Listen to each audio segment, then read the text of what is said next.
Welcome to the December webinar.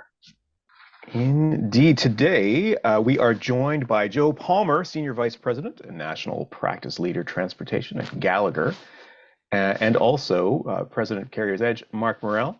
And we're going to be talking about getting your stuff stolen. Cargo security is the name of the game. So, Joe, there's a reason we're talking about this time of year, right? Between Thanksgiving and Christmas, it seems like there's a lot of this going on, right?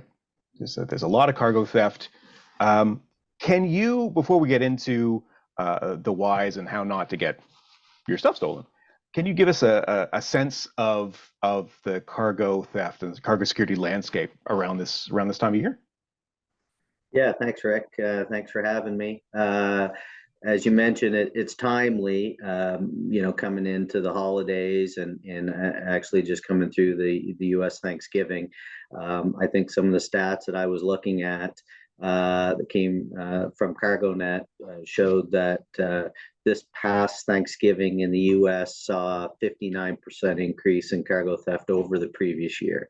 And we're generally seeing an increase in the exposure around cargo theft and the impact that it has on our clients. It's a high cost loss and also one that's largely preventable. So nice to be able to talk about that today and maybe share some good best practices with our listeners. Yeah, absolutely. So you said 29% up over last year. So despite the fact that this time of year generally is a time where these things happen, this year in particular is higher than most. Is that? Yeah, the stats that I saw were up 59% over the same Thanksgiving weekend, which I think they run these particular stats from Thursday to Monday over the U.S. Thanksgiving, up 59% over the numbers in 22.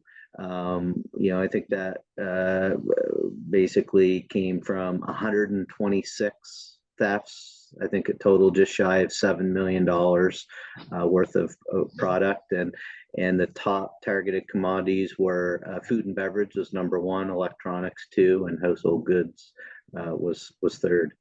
So I have a couple of follow-ups on that. First, I think those stats, we want to clarify, those stats are just the things that are reported, right? Correct. So, I mean, yes, the reported thefts are up, not necessarily the total, which we expect to be way higher than that because most people don't bother reporting it. I also found, and Joe, you and I have both been around this industry long enough to see the ups and downs of the economic cycle, and theft definitely seems to be tied into that. As the economy gets worse, the creativity of thieves increases and thefts go up, and we see more of it, and also kind of a pivot into some different types of targeted commodities. You mentioned number one wasn't electronics, wasn't high value computers and smartphones. It was pretty common, household goods, foods, and things like that. So I think there's often a kind of a myth that those things are not going to be targeted, that you're not really at risk if you're not hauling those things. So can you talk a little bit about what you see in that area as far as the common things that are targeted and what's happening there? Yeah, no, that's a good point, Mark. I mean, people immediately think of electronics or copper or things of that nature, but food and beverage being number one, I think largely it's because of the increase in food prices, but also the thieves are going to take things that they can sell. And the interesting thing about food products is a lot of those types of commodities, I mean, they don't have serial numbers on pistachio nuts. So, it's things they can sell. It's things that are difficult to track. There's an ongoing market for those type of commodities, and they're moving. They're easy to keep track of the lanes and where they're shipping to and from. A lot of the theft is very strategic in nature. So I think that's why we're seeing food and beverage as the top commodity. It's funny how you never see a heist movie where they steal a load of chicken. It's not as sexy, that's for sure. Yeah. But you make a good point though. I fully admit I expected electronics to be top of mind, but when you think about, say, the cost of baby food or diapers or like the basics that absolutely have a demand for them, it absolutely makes Yeah, I sense. think people let their guard down too, because I think the drivers maybe and the carriers to some degree have that same mindset. So if you're hauling a load of electronics, everybody knows, we have to have our antenna up, have good controls in place, and maybe for regular grocery products, they don't, and they certainly need to. And I know that's going to be something we're going to talk about here today. Mm-hmm. And I think previously when you and I had spoken, these things, cargo theft is you could break it into two big categories, right? You're gonna have physical theft, maybe not exactly a Fast and Furious, we're gonna take over your truck on the road, but like physically intervening and taking the cargo. And then the other side is the identity theft stuff. And I do want to cover both of those, but I'm wondering if we could tackle some of the physical stuff first. And what sorts of vulnerabilities might thieves look for and try and take advantage of with a carrier? I mean, there's the obvious ones, carriers leaving tractors and trailers, and sometimes they're hooked, sometimes trailers unhooked, unattended in places that are vulnerable. That's obviously very common. I think a lot of the vulnerabilities are based on certain types of cargo and certain types of loads, certain types of shippers, certain carriers where they're known to operate in certain areas or haul certain things. I mean, they're going to be more susceptible to people having eyes on them maybe than others. Okay, all right. I just realized something, and I'm going to interject here. I forgot to do a bit of housekeeping to let everyone know we do have a Q&A open, and so if you've got any questions, people can feel free to put questions in there, and we'll manage them there. And if we don't get to those questions, we'll see if we can get them answered, and we will send them out to you later on with the recording of this webinar as well. So with that, I got that out of the way. I'm good. Are there then some best practices that carriers could take on, that basically, like, here are your basic preventative measures that can at least make you not such an easy target? Yeah, I think a lot of it comes down to just having the protocols and processes and procedures in place.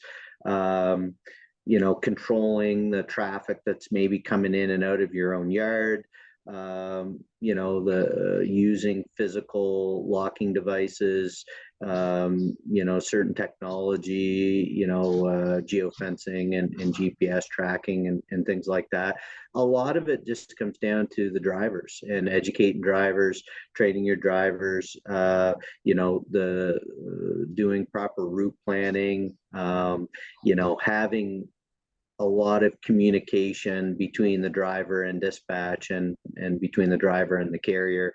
Okay, I picked up the load, or I'm here, I've delivered the load, or, if they notice any kind of suspicious activity, not parking in more high risk areas, well lit, truck stops, known truck stops, not leaving your vehicle unattended, only using secured yards. A big one too with the drivers is not posting every move that you're making on social media. I see this, even on LinkedIn. I have some drivers who I have on LinkedIn, and I'll see their posts, and they'll say, I just picked up this load, and here's the cargo, and here's where I am, and here's where I'm going, and here are my travel dates, and basically laying it out on a silver platter and telling the people that you don't want to know that information, everything that they need to know to potentially take advantage of you. And the flip side of that, you're also telling people that you're not home. Yeah, good point. If you want to help yourself to my four-wheeler in my shed, I'll be gone for 2 weeks. So, but that's a really good point. And so there's a lot of education with drivers around, you know, don't post that stuff on social media or to the public. You know, take more precaution.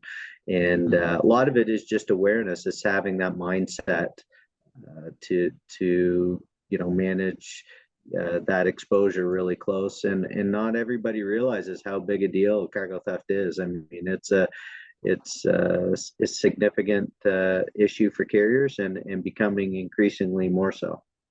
Now, a question or an observation on that, I guess. I remember going to education sessions years ago where people are talking about this issue because it's been around forever. And the typical playbook of a cargo thief at the time would be to kind of stake out a distribution center or stake out a shipper at some point, and then watch somebody get loaded, then follow the truck for maybe half an hour or an hour until the driver stops, and then just go and steal it at that point. And that was a lot of work for them. And maybe they're still doing it now, but it seems like social media has made it way easier for them when all they do is they just watch for people on social media who are posting their loads and where they're headed, and then they just go and pick them up along the way there. Right? The driver makes it way easier for the thieves with all of their social media activity, it seems.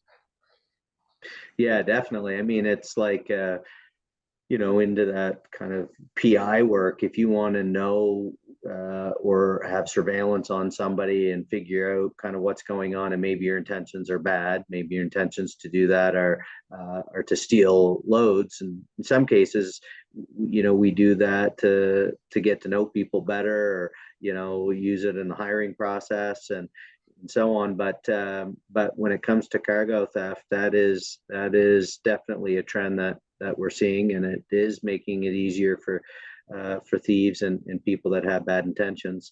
Another interesting point too for drivers is having kind of a red zone in mind. So when you leave, making sure that when you leave, you have a load that you're leaving with, that you plan to drive and not stop for the first 2.5 to 3 hours, and get out of that immediate red zone area.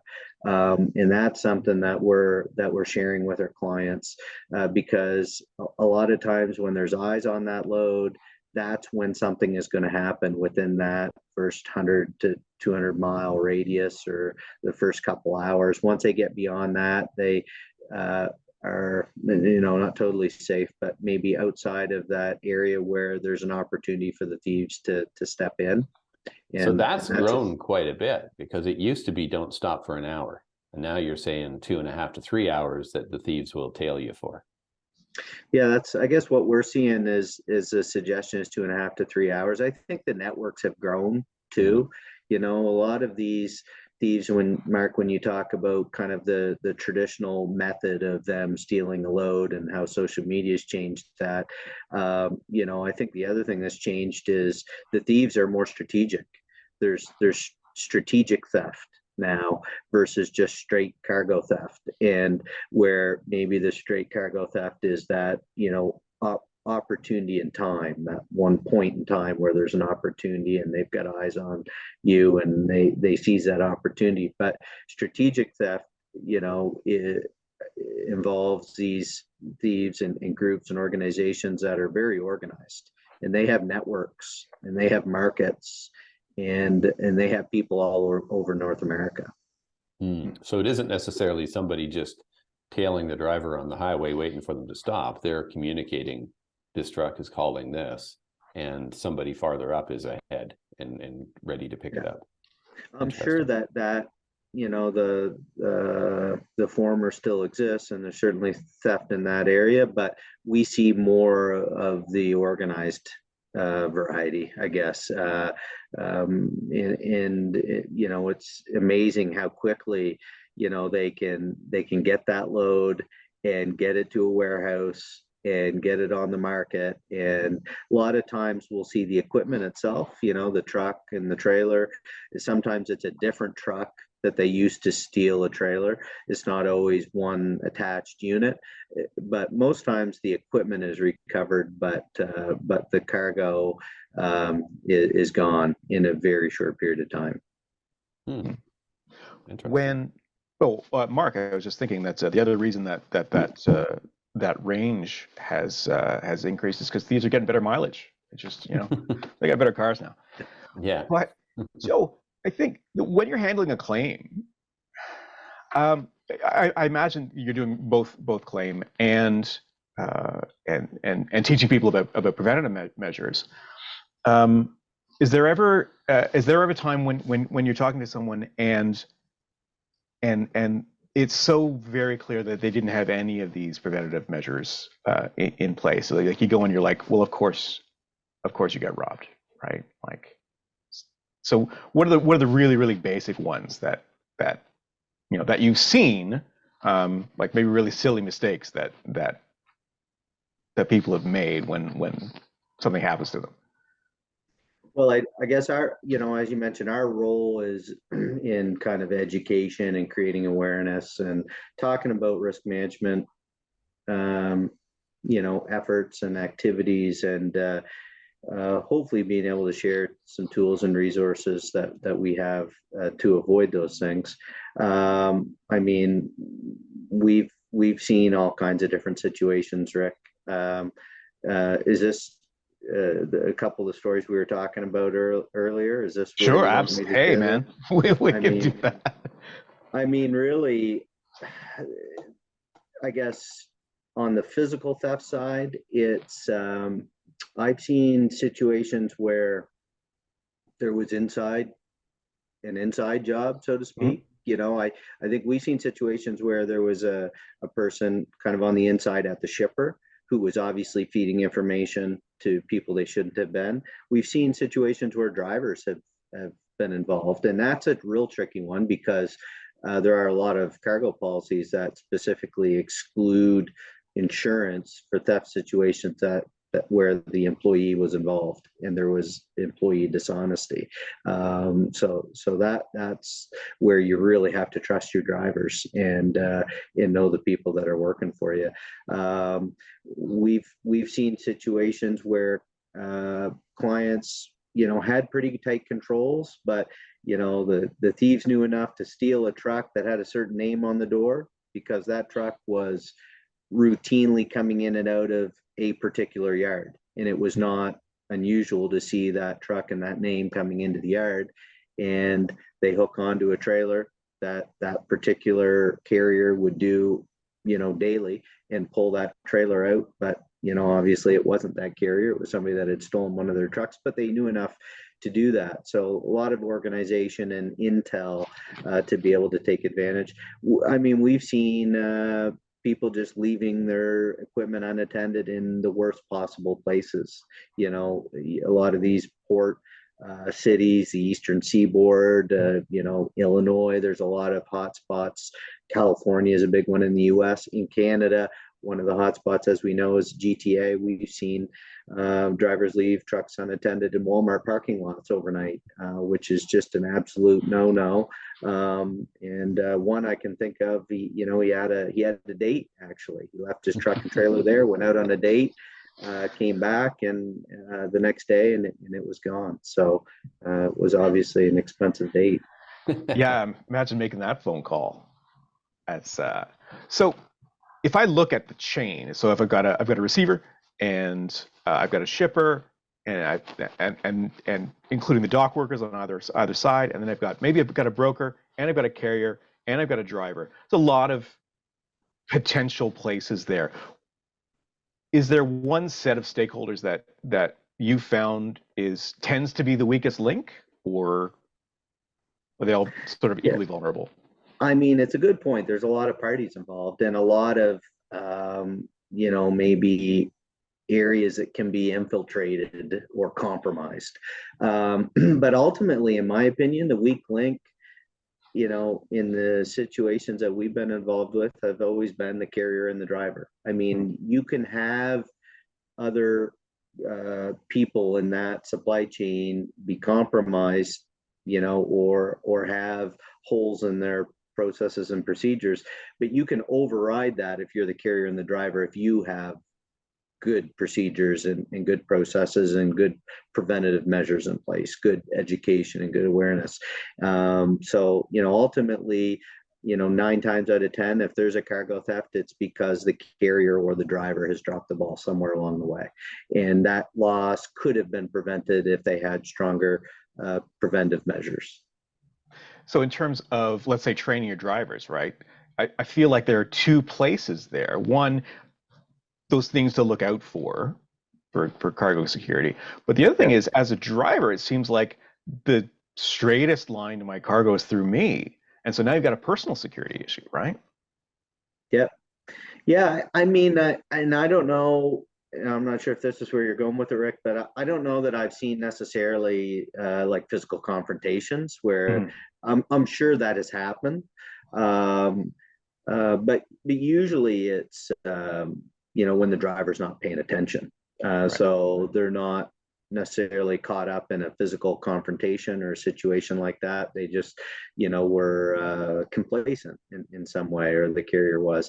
I think the personal security and the wellness or well-being of the driver, we talked about it earlier. A lot of times they should be thinking about their home too. When they leave and they post stuff on social media, they're telling people they're going to be away from home. There's that element. I know the desires, especially with drivers that really are passionate about what they're doing and enjoy what they're doing, they put this stuff out there. I know their intention isn't to give people inside information, but that's the thought process that they have to have. They have to be thinking that, and that's, I think, where we can come in. And I know Carrier's Edge, with the education that you guys provide, to help create awareness, to get people thinking about this, having it more front of mind, and what they can do to prevent these things from happening and be safer. Right. So with the driver, then it's about situational awareness. All the And time. planning, it seems. Right. It's a lot of trip planning. It's a lot of coordination with operations to get an effective plan. Yeah, the planning is key. I mean, that's one thing where we've seen in the past, clients may come back, carriers may come back and say, all this is well and good, but there's the real world. We might have a driver that runs out of hours, or we're forced to stop here, or we can't follow these processes and procedures 100% of the time. But a lot of it comes down to that trip planning. You could, if you were planning ahead. It's the situations where there wasn't the planning, and people feel like they need to make quick decisions, and they get away from following protocol, and those are the opportunities that you're giving to the thieves to take advantage of you in those situations.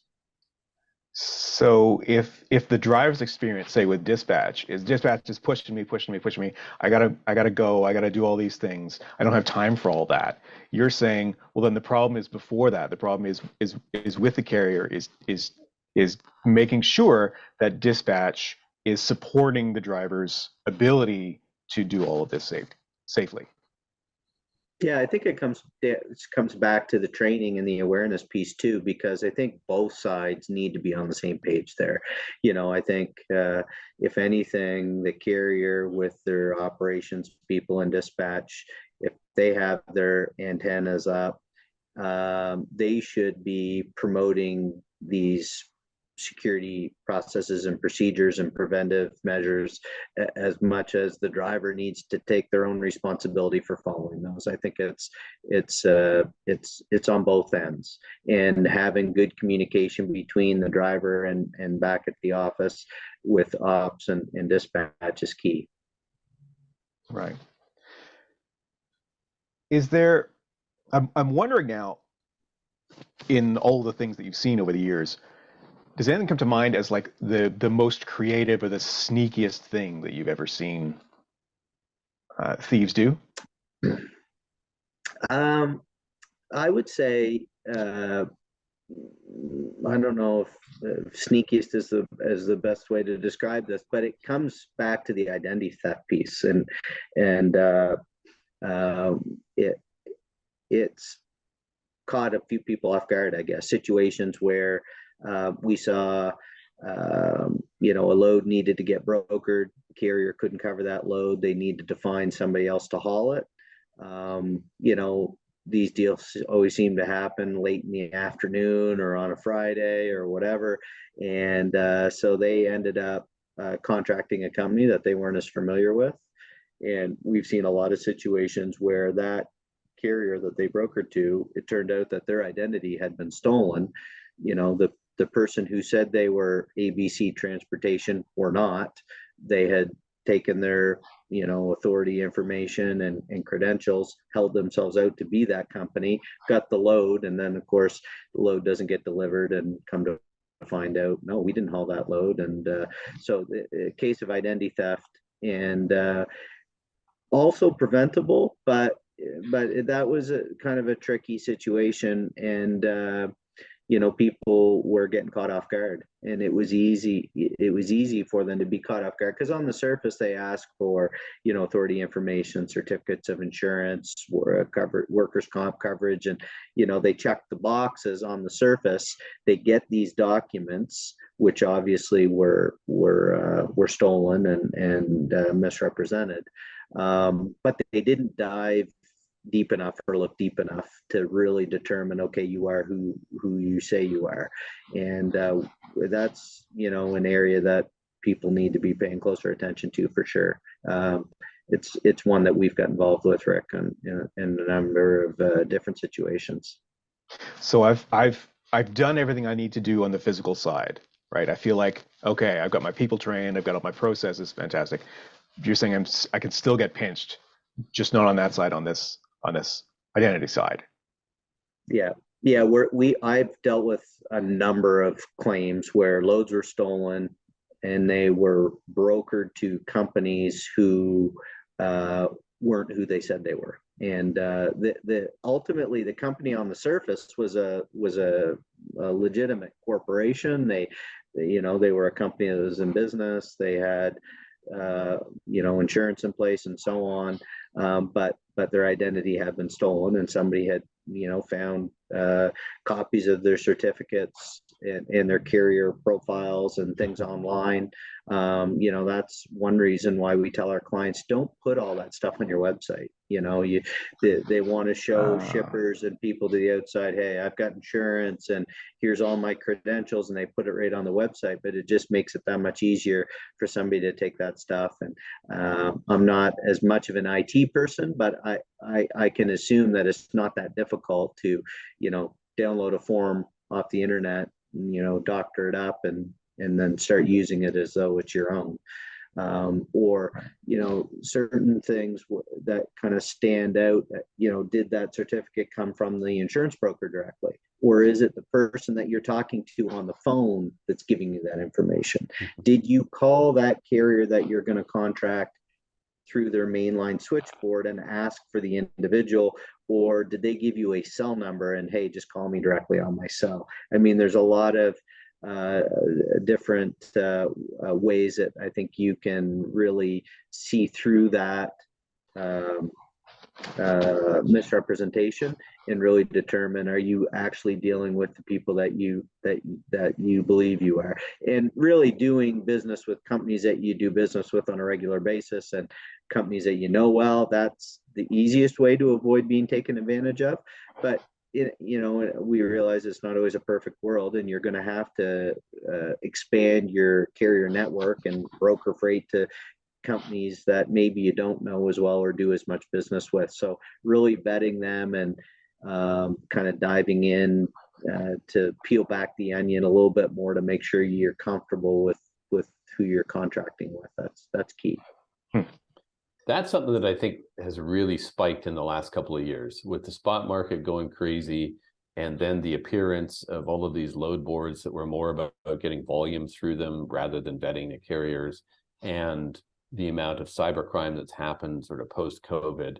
Like all the stuff that you're talking about there, it's all basic cybersecurity stuff, basically online security. It's the same stuff that you practice to not get hit with a gift card scam, or not have somebody telling you that you owe taxes and getting suckered by that stuff.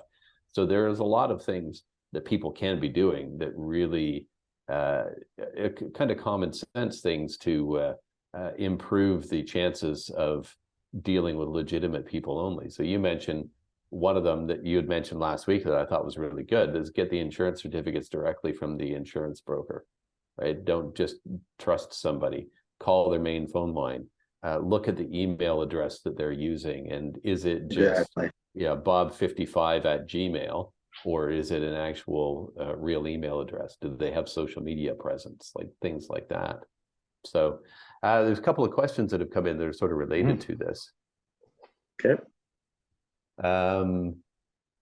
Yeah, we use RMIS to vet carriers, but is there additional ways to protect us so we can be sure we're dealing with the right people? I think that's kind of what we've just been talking about. How does a broker or carrier protect their information when FMCSA puts almost everything on their database available publicly? Yeah. Yeah, that's a tough one. Our RMIS, I know we issue a lot of certificates to them as they're working on behalf of other carriers to vet the companies that they're using. So that's a good system. You could also have your own internal system. I mean, we've shared a resource with our clients that's basically a new carrier validation form, and it just forces you to go through a few more check the boxes.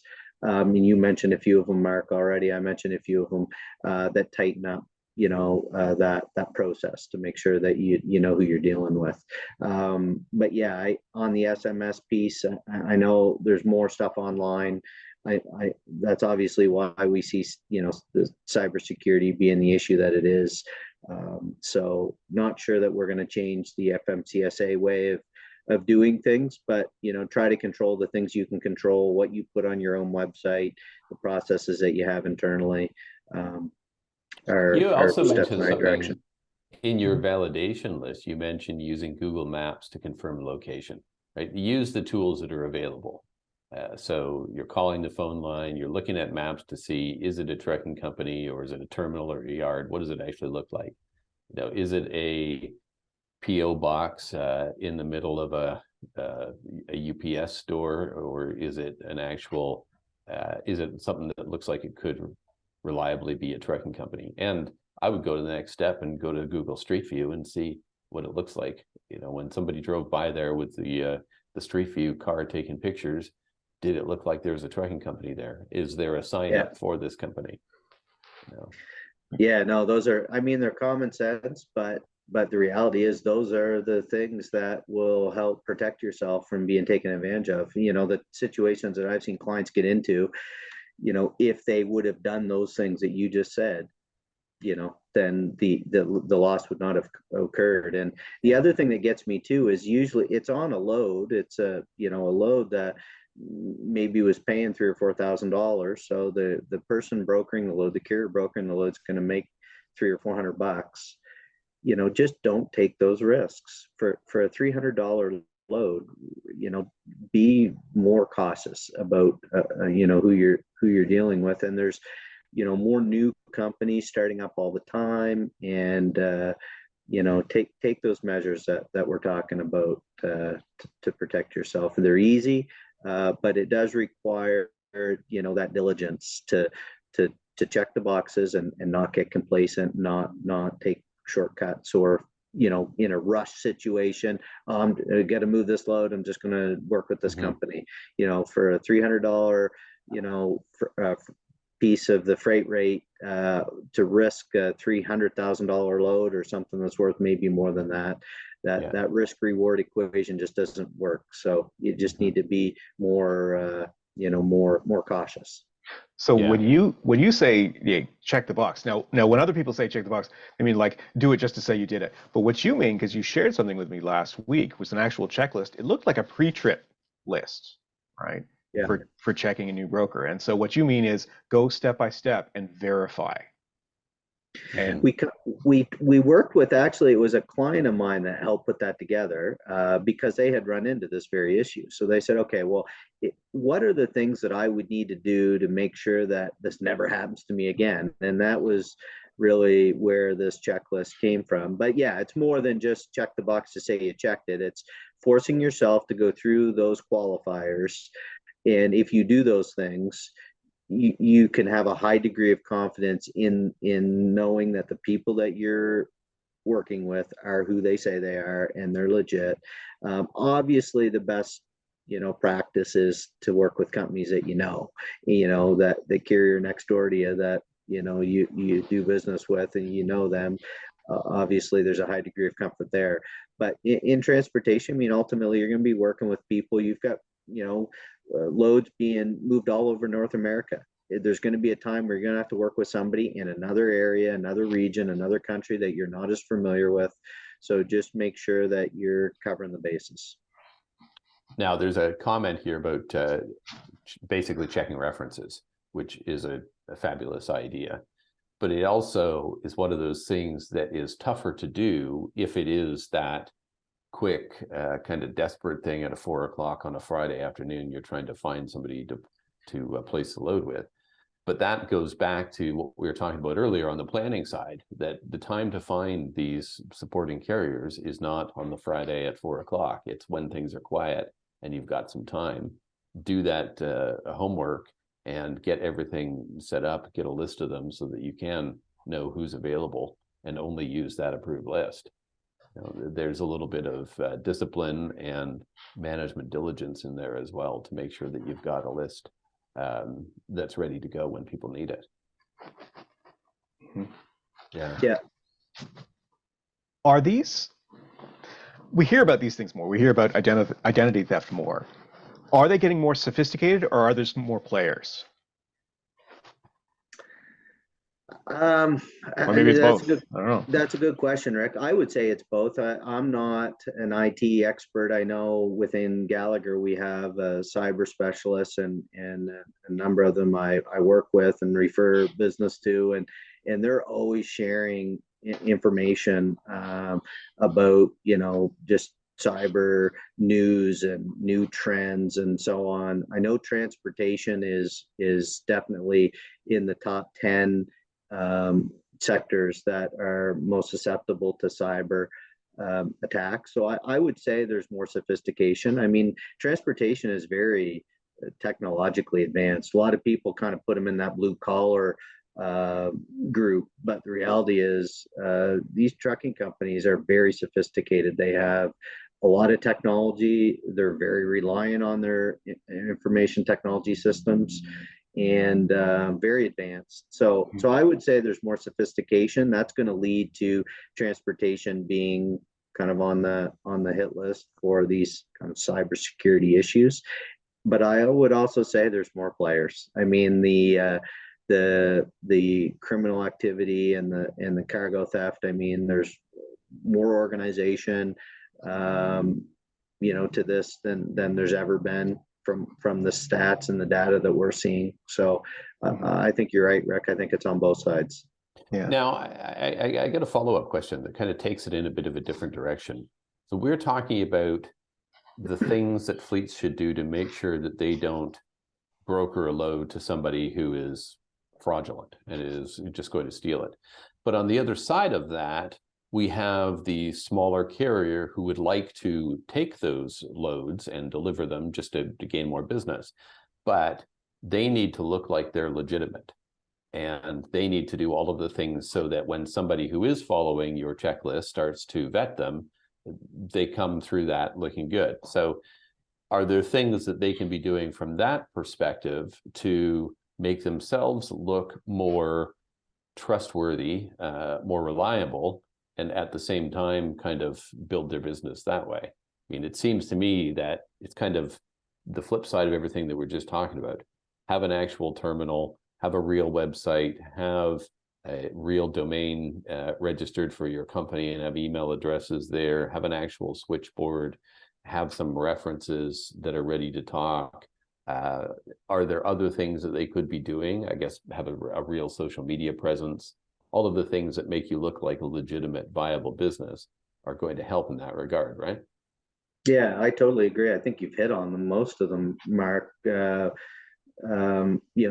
of the things that we're talking about carriers needing to check and verify, those are the areas that I think the smaller companies can focus on to increase their visibility and presence, and how they will come across to people that will be vetting them.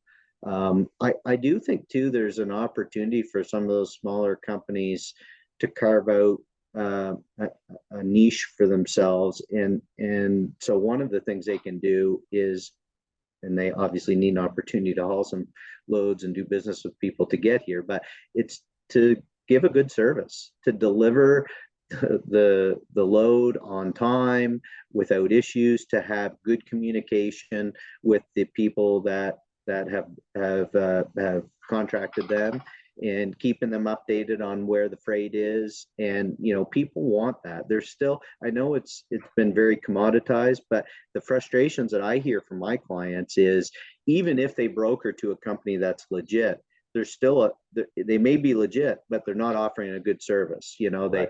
The load's late, they can't get a hold of the person, there's not good communication, or there's damages, and there's a lot of companies out there that aren't offering a good service. So for these small carriers, other than creating their presence in the areas that you've identified, it's just do a really good job and communicate regularly with the people that you're doing business with.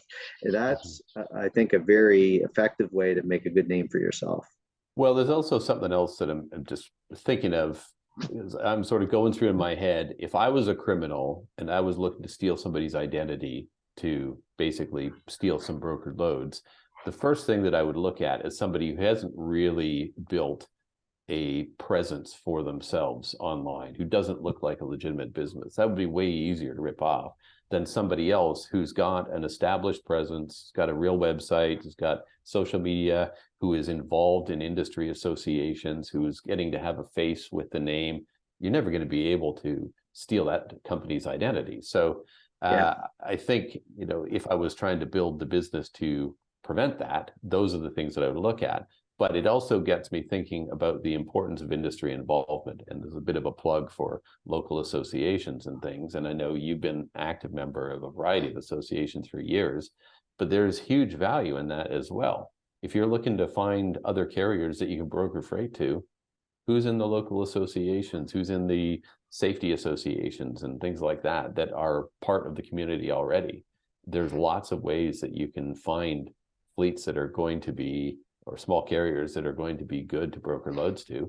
And if you're a small carrier, there are lots of ways that you can get involved with those that are going to make you seem much more legitimate. Yeah, really good points. Maybe just to touch on the first couple that you made around, the thieves are going to cherry pick or focus on the low-hanging fruit. So they find a company who doesn't have a good online presence, who uses an @Gmail email address, who uses their cell phone and doesn't have a main switchboard.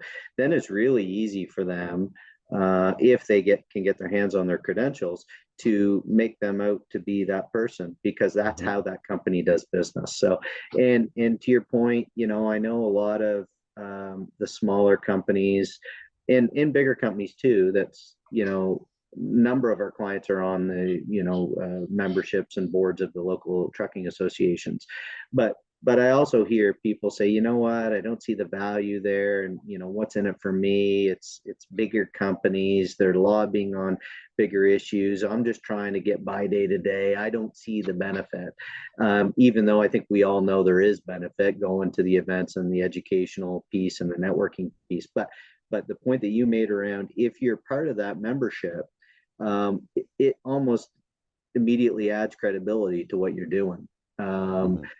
Because those are the companies that are attending those events. They've got a presence. People see them as having the credentials that they're looking for. So yeah, I think that's a benefit, aside from the business aspect, more of a kind of a way to build your own brand and add credibility to your company. So good Right. reason to be part of the local trucking association for sure. Yeah. So when you go into, say, a new prospective client, right, and you are going to assess whether or not you can take them on, you want to basically give them an assessment of their vulnerabilities. Now, no one's going to be perfect. You're going to see, you're going to see gaps there because you're the expert. They're the trucking expert. You're the insurance expert. There you go. But are there some green flags and some red flags in terms of their their attitude and relative preparation towards this issue that come to mind?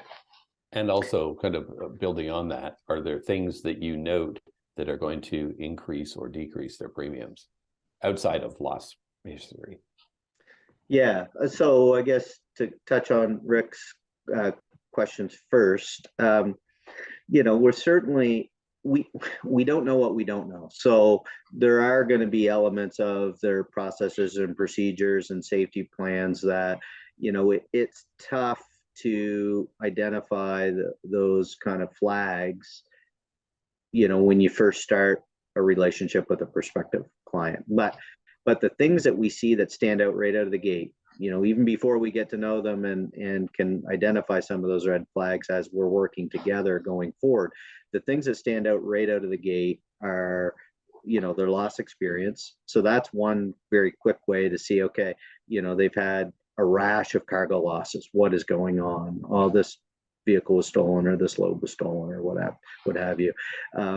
And also the cargo that they haul. I mean, most of our clients are long haul companies. We certainly have some Canada only and some local carriers, but a lot of our clients are long haul. So they're traveling into the red zones, the hot spots, whatever you want to call it. But when we look at their loss experience and we look at the type of cargo that they haul, those are the areas that stand out immediately to know, is this a client that's going to have more exposure when it comes to cargo theft. And for sure, Mark, to answer your question, I mean, based on, those characteristics of that particular company, I mean, there could definitely be more premium involved. If they're hauling high value cargo and traveling into the areas that we know are more susceptible to cargo theft, then there's going to be more premium because there's more risk there. And if they're having cargo losses and cargo thefts, which typically are full load losses, at least in a collision, you might be able to salvage part of the load. If the load gets stolen, odds are you're dealing with a total loss. Then that history is going to throw out some red flags with the underwriters, and their premiums are going to be much higher as a result. And those are areas that I'm kind of passionate about this topic because they're areas that are so preventable. Putting in some very simple processes and procedures, having good awareness, talking to your drivers, talking to your operations and dispatch on a regular basis. There's measures you can put in place that translate to a high degree of preventability and can avoid these problems and really keep your operating costs down. It's so important right now with how expensive things are, how high operating costs are. I think we're all hearing that freight volumes and freight rates are down from the last couple of years. So this upcoming year is going to be very important for carriers to keep their operating costs in check, and managing this particular area is huge to do that. So just following up on that, there are going to be some elements of the premium that come out of what you're hauling and where it is, but you're looking at, you just said there's so much of it is preventable. So there have to be things that you see in terms of their process and their efforts to reduce those risks that are going to help them. It's not just a matter of, well, we're hauling this into a bad area, so it is what it is, we're going to have high premium.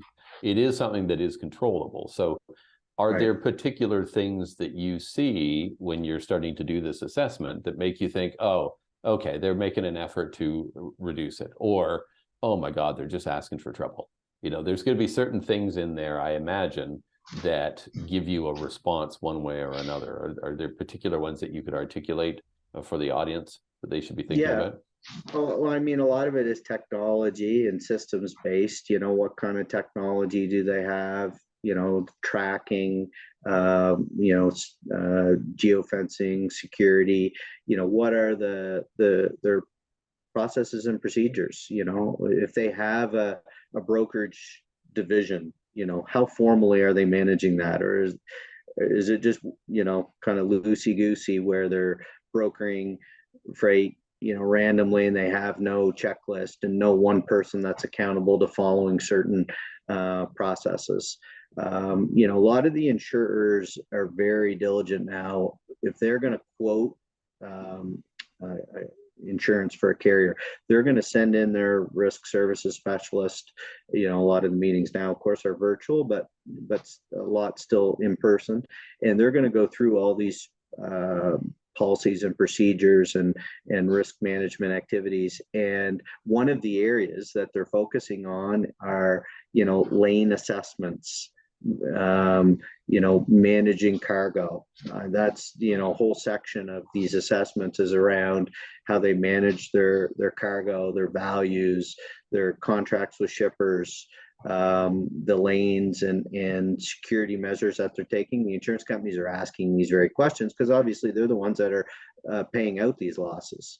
And so they want to make sure that they identify that this company, although yes, where they go and what they haul is just what they do. We're not asking them to change that. We just want to make sure they're managing it very well to reduce the risk that they have in those areas. And so we're definitely looking at that closely, and then that the outcome of that assessment, the outcome of the information that we collect, but also the outcome of the assessment the insurer does, has a direct impact on the premiums that are being quoted, and also whether the insurer is even willing to insure that particular carrier or not. So there's something you said here, and I want to connect to something you said a little while ago, that in the case of an inside job, or you get a driver who is in on it, that could cancel your claim, right? So part of the processes that you would look at would be how diligent the carrier is in terms of their hiring processes. Do I have that right? Yeah, that's I know it's tough. I mean, it's hard to find people in all kinds of industries and in job positions, but definitely you're entrusting a driver with a lot of responsibility. The value of the tractor and trailer now is huge, and the load values and the types of commodities that you're hauling. So making sure that you have a good qualification process and you can trust the people that you're putting behind the wheel, in managing, your company for you while they're on the road. Most insurers have exclusions for, theft by an employee, or where the employee was involved in some way in a criminal capacity. So definitely important to know who your employees are and have those qualifications. Cool. Okay. Well, we're getting close to the end here, but one of the questions I have is, if you could wave a magic wand and have everyone watching here and all of your clients take away one skill, just do one, please do one thing to make this better for everyone. What would that thing be? Not to put you on the spot or anything. Yes. And concise in 2 sentences or less. Yes. I mean, I think it would be to think more strategically, to think ahead more, to be more prepared. I mean, because that's what we're seeing from the criminal activity and the thieves and the cargo theft side of things, is they're very organized. They're very strategic. They're one step ahead of some companies. I think it would be to put this on your radar, to understand this is a real risk. It's increasing all the time. And so to think more strategically and to be more prepared and to try to be one step ahead of the people that are trying to steal your loads. That would be my advice. Right. And to not try and do it yourself. So you've got experts like you who have those resources and experience to. Yeah, use companies like CarriersEdge, use a specialized transportation broker that has good educational information and can help create awareness and give you the tools and resources. Your insurer can also provide a lot of that stuff. So yeah, surround yourself. That's a good one, Rick. Surround yourself with the right advisors and trusted advisors to give you advice to protect yourself in those areas. That would be very, very important. Mm-hmm. Mm-hmm. How about you, Mark? I think that's a great way of summarizing. Yeah. I mean, think about, if you were a criminal, how would you go about stealing this load? And then do all the things that you can to prevent that. Very good. Yeah, exactly. All right. Good. Well, thanks, Joe. It's been fantastic. Yeah, thanks, guys. I enjoyed it. I appreciate the invite, and hopefully our listeners have had some good takeaways. And as I mentioned to you guys earlier, if there's questions after the fact, hopefully our contact info will be shared with everyone. I'm happy to take any questions or help anybody afterwards. So don't hesitate to reach out. All right. That's absolutely right. And we will be sending the recording out. And yeah, please reach out if you got any questions, and we will absolutely try and get those answered for you. Joe, thanks again. Really appreciate it. And I hope everyone has a great day.